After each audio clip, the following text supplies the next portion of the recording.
पिता और पुत्र और पवित्र आत्मा के नाम पर आमीन। यीशु मसीह में प्यारे भाई और बहनों, आज हम बड़ी ही खुशी से हमारे मुक्तिदाता के जन्म का महोत्सव मना रहे हैं। ईश्वर के पुत्र हमारे लिए इस दुनिया में आए, मनुष्य बनकर जन्मे और उन्होंने हमें मुक्ति दिलाई। चाहे दुनिया कितनी भी प्रगति क्यों ना कर ले, चाहे कितना भी धन दौलत और शान रुतबा ना मिल जाए, लेकिन फिर भी बहुत से लोगों के दिल में एक सूनापन है, मायूसी है, दुख है। कुछ लोग बीमारी से परेशान हैं, कुछ लोग प्यार ना पाने के कारण परेशान हैं, कुछ लोग गरीबी के कारण, भूख के कारण दुख में हैं, कुछ लोग जीवन में कुछ ना कर पाने के कारण निराश हैं। न जाने कितने कितने तरह की कठिनाइयां, दुख और दर्द इस दुनिया में है। हर एक व्यक्ति मुक्ति चाहता है, हर एक व्यक्ति चाहता है कि उसे शांति मिले, उसे आनंद मिले, वो जो चाहता है उसे मिले, उसे आजादी मिले। और आज क्रिसमस हमें फिर से वही बात याद दिला रहा है कि हम सबको 2000 साल पहले ही मुक्ति मिल चुकी है। हमारा मुक्तिदाता इस दुनिया में आकर हमें मुक्ति दिला चुका है। तो फिर हम क्यों आज गुलामी में जी रहे हैं? हम क्यों इस दुख और परेशानी से गुजर रहे हैं? इसका कारण सिर्फ यही है कि मुक्तिदाता तो जरूर आया, लेकिन बहुतों ने उसे स्वीकार नहीं किया और बहुत से लोग आज भी उन्हें स्वीकार नहीं कर रहे हैं, अपना नहीं बना रहे हैं, अपना नहीं मान रहे हैं, उन पर विश्वास नहीं कर रहे हैं। और जब तक हम विश्वास नहीं करेंगे तब तक हमें मुक्ति का अनुभव नहीं प्राप्त होगा। तो इसलिए आज हम ये महोत्सव मना रहे हैं, इस बात को फिर से याद करने के लिए कि हमारा मुक्तिदाता हमें बहुत प्यार करता है, वह हमें मुक्ति प्रदान कर चुका है और अभी भी हमें वह बचाने के लिए, हमें रक्षा देने के लिए तैयार है। लेकिन क्या हमारा दिल इसके लिए तैयार है? क्या हम उन पर विश्वास करने के लिए तैयार हैं?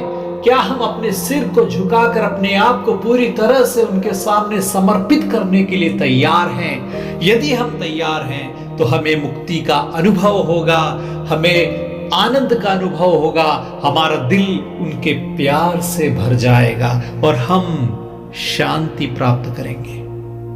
आज के सुसमाचार में हम मैथ्यू के 2 अध्याय के 1 से लेकर 12 तक के ईश वचन पर मनन चिंतन करते हैं। यहां पर हम ये देखते हैं कि ईसा का जन्म यहूदिया के बेतलहम में राजा हेरोद के समय हुआ था और ज्योतिषी पूर्व से यरूशलेम आए।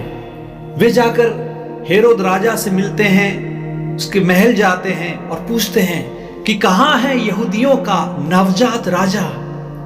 हमने उसका तारा देखा है आकाश में और हम उन्हें दंडवत करने आए हैं।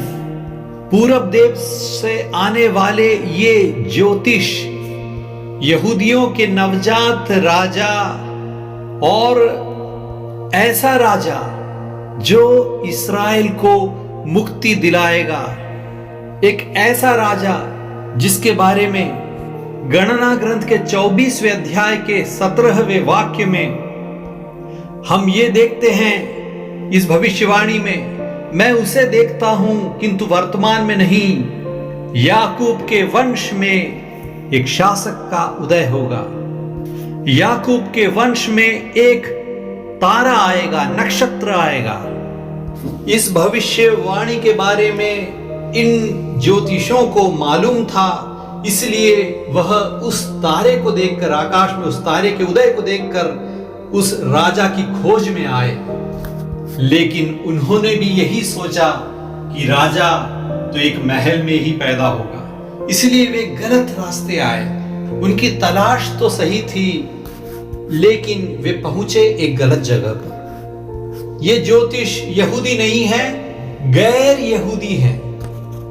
इसके बावजूद उन्होंने अपनी उम्मीद इस्राएल के उस राजा पर डाली है जो सारे संसार को मुक्ति प्रदान करने वाला एक शासक होगा। वे उस शासक को दंडवत करना चाहते थे और उसकी अधीनता स्वीकार करने को तैयार थे। उनका मन निर्मल था, वह अपने आप को खुले दिल से उस राजा को स्वीकार करने के लिए तैयार कराए थे। दूर से आए थे इस खोज में, लेकिन इसके बावजूद क्या हुआ, वे गलत जगह पर आए, क्योंकि उनके मन का विश्वास क्या था कि राजा का जन्म तो महल में ही होना चाहिए। यदि हम अपने संकल्प से, अपने विचार से खोज करें, तो चाहे हमारे मन की चाहत अच्छी क्यों ना हो, ऐसा जरूरी नहीं कि हम सही जगह पर ही पहुंचेंगे। इसलिए प्यारे भाई और बहनों, ईश्वर को प्राप्त करने के लिए अपने संकल्प से, अपने विचार से, अपने बुद्धि की उनकी खोज नहीं करना है, बल्कि अपने आप को शिशु की तरह छोटा बनाकर ईश्वर के बताए रास्ते से उनकी खोज करना है। तारे को देख देख कर तो वे जरूर आए थे, लेकिन जब महल देखा तो वह तारे की जगह महल के पास आ गए। तो हमारी खोज में हमें कभी भी गुमराह नहीं होना है। जब उन्हें पता चला कि हेरोद राजा को तक उस नवजात राजा के बारे में पता नहीं है, तब उन्हें पता चला कि राजा का जन्म यहां पर नहीं हुआ है। तब उन्हें अपनी गलती का एहसास हुआ और उस महल को छोड़कर वे फिर से ईश्वर के द्वारा दिए गए उस चिन्ह तारे के पीछे सही जगह पर पहुंचे। तारा जाकर उस गौशाले के ऊपर जाकर ठहर गया जहां पर ईसा मसीह का जन्म हुआ था। खुद हेरोद ने ही अपने महायाजकों को और यहूदी शास्त्रियों को बुलाकर पवित्र ग्रंथ से इस भविष्यवाणी को समझा था कि यहूदियों का राजा बेथलेहम में पैदा होगा। मिका ग्रंथ के 5वें अध्याय में हम ये देखते हैं। और वह उन ज्योतिषों को बेथलेहम की तरफ भेजता है, लेकिन यह कहता है कि वे वापस आकर हेरोद को यह खबर दें कि कहां पर वो नया राजा पैदा हुआ है, क्योंकि हेरोद घबरा गया था कि मेरी जगह लेने वाला एक राजा पैदा हुआ है तो मैं अपना स्थान खो दूंगा। यहां पर हम ये देखते हैं कि दो विपरीत प्रतिक्रिया ईसा मसीह के प्रति हो रही है। गैर यहूदी ज्योतिष उस मुक्तिदाता, उस मसीहा, उस राजा को स्वीकार करने के लिए तैयार हैं जो उनका खुद का नहीं है, वह यहूदी राजा है। फिर भी वे उसे स्वीकार करने के लिए तैयार हैं।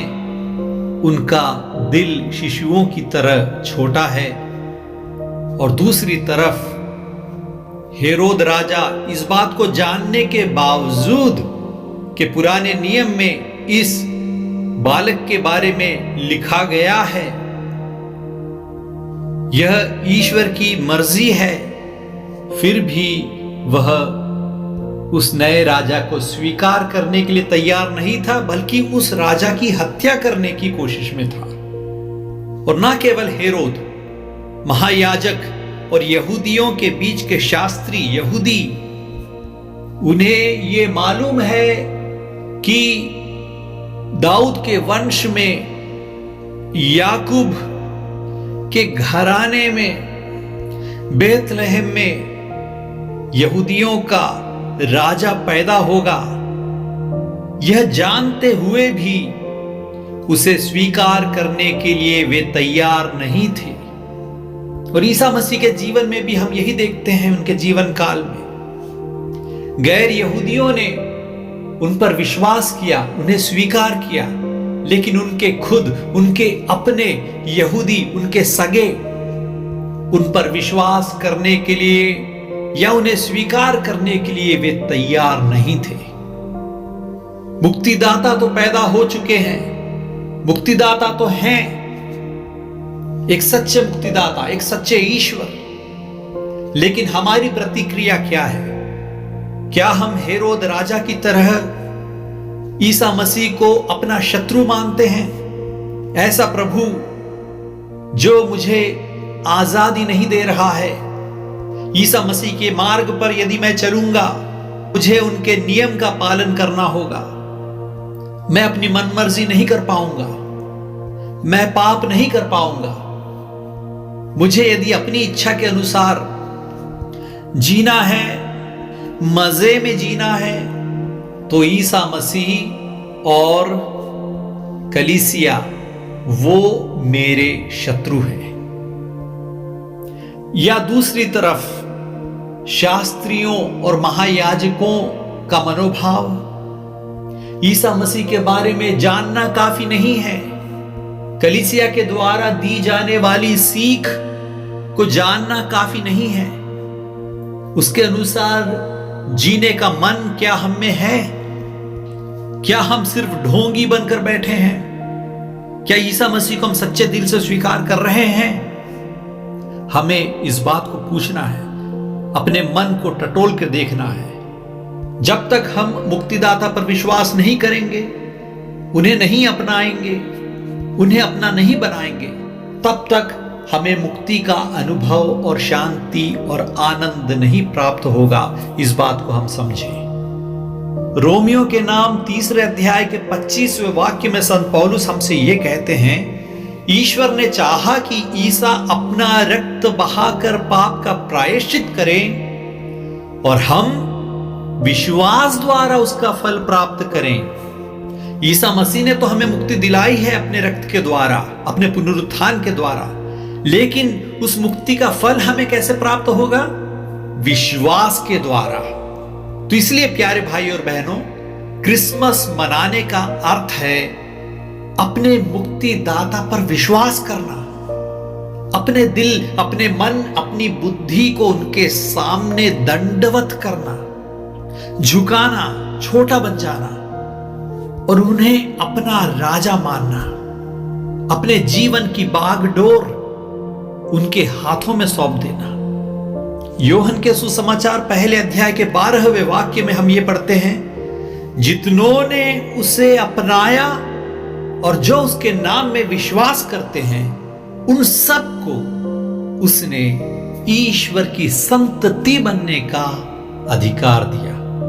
देखिए, यदि हम उन्हें अपनाने के लिए तैयार हैं और यदि हम उनके नाम पर विश्वास करते हैं, तो हम सबको ईश्वर की संतति बनने का अधिकार मिलता है। इस दुनिया में बहुत सारे गुरु आए, बहुत से लोग जिन्होंने अपने आप को ईश्वर जताया, बहुत से लोगों ने यह कहा कि हम तुम्हें मुक्ति का मार्ग दिखाएंगे, शांति का मार्ग दिखाएंगे, लेकिन सिर्फ और सिर्फ ईसा मसीह ना केवल मुक्ति का मार्ग दिखाने आए हैं, वे स्वयं मुक्ति है, वे स्वयं मार्ग हैं, वे मुक्ति दाता है, मुक्ति देने वाले हैं। चाहे आप कोई भी धर्म के या कोई भी मजहब के क्यों ना हो, यदि आप ईसा मसीह पर विश्वास करने के लिए तैयार हो, तो आप सबको मुक्ति का अनुभव होगा। आप मुक्ति प्राप्त करेंगे, आप जीवन प्राप्त करेंगे, आप आनंद और शांति प्राप्त करेंगे। यही है क्रिसमस का संदेश। इसलिए हम खुशी से ये उत्सव मनाते हैं, ताकि लोगों को पता चले सिर्फ ईसाइयों का नहीं, सारे दुनिया का मुक्तिदाता जन्मा है। हर एक मनुष्य का मसीहा मुक्तिदाता ईश्वर जन्मा है। सिर्फ और सिर्फ एक ईश्वर जो हमें मुक्ति देता है, जो हमें अपने घर में स्वीकार करता है। यह शुभ समाचार हमें सबको सुनाना है। हम सुसमाचार में आगे आज देखते हैं कि वे ज्योतिष जब उस बालक को देखते हैं तो साष्टांग प्रणाम करते हैं। साष्टांग प्रणाम, अपने माथे को भी टेकते हुए पूरी तरह से उनके सामने अपने आप को समर्पित करते हुए प्रणाम करते हैं और अपने संदूक खोलकर सोना, लोबान और गंधरस की भेंट चढ़ाते हैं। ऐसे राजा पर विश्वास करना कितना कठिन था, जो महल पर नहीं, जो गौशाला में पैदा है, जिसकी मां गरीब दिखाई दे रही है। यह कैसे राजा हो सकता है? यदि अपनी बुद्धि से सोचो तो यह हमारी समझ के परे है। इसके बावजूद वे बुद्धिशाली ज्योतिष अपने माथे को झुकाते हैं, अपनी बुद्धि को झुकाते हैं, समर्पित करते हैं और उस गरीब बालक को अपना राजा, मसीहा और मुक्तिदाता मानने के लिए तैयार होते हैं। बिना अहंकार के अपने छोटे मन से उस बालक को स्वीकार करते हैं।